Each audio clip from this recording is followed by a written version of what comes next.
बहुत जमाना पहले एक छोटे से गांव में आदिल नाम का चरवाहा रहता था। वह हर सुबह अपनी बकरियों को लेकर मैदानों में चला जाता। वह गरीब था मगर उसका दिल बहुत नरम था।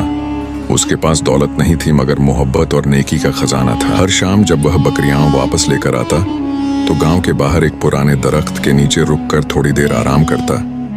ये उसकी रोजाना की आदत थी। एक रात उसे दरख्त के नीचे एक बहुत कमजोर मुसाफिर बैठा नजर आया। वह बहुत थका हुआ और बेबस लग रहा था। उसके पास न खाना था न पानी। मुसाफिर की हालत देखकर आदिल का दिल पसीज गया। आदिल अपनी कमाई से सिर्फ एक रोटी लाया करता था जो उसका रात का खाना होती थी, लेकिन उसने सोचा कि यह मुसाफिर मुझसे ज्यादा जरूरतमंद है।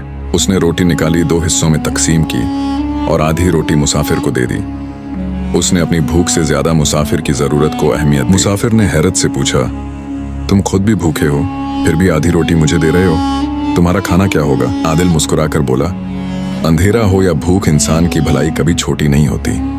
जो कुछ हमारे पास है उसे बांटने में ही बरकत है। मुसाफिर ने कुछ न कहा मगर जाते हुए उसने अपनी जेब से एक छोटा सा दीपक आदिल को दिया।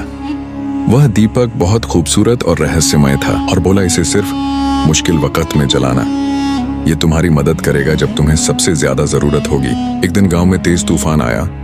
बारिश ने सबका सामान खराब कर दिया। तेज हवाएं और बिजली की कड़क ने सबको डरावना कर दिया। चरवाहे की झोपड़ी भी टूट गई। न उसके पास घर बचा न खाना। उसकी सारी जिंदगी एक पल में बर्बाद हो गई।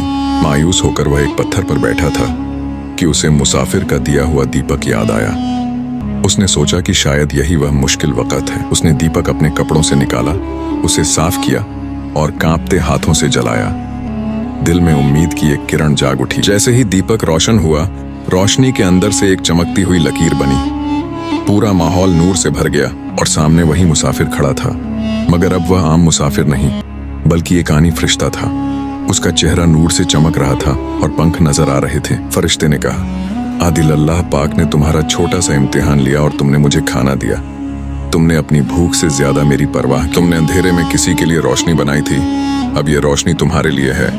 तुम्हारी नेकी का बदला अल्लाह पाक दे रहा है। वह आदिल को पहाड़ के पीछे एक छुपे हुए रास्ते पर ले गया जहां एक बड़ी चरागाह थी। वहां साफ पानी का स्रोत था और बहुत सी खूबसूरत बकरियां चर रही थीं। फरिश्ते ने कहा, ये सब तुम्हारी हैं। आदिल अमीर हुआ मगर उसने कभी गुरूर न किया। वो पहले की तरह आजिज और शुक्रगुजार रहा। वह रोज दीपक जलाकर कहता, इंसान की नेकी कभी जाया नहीं जाती।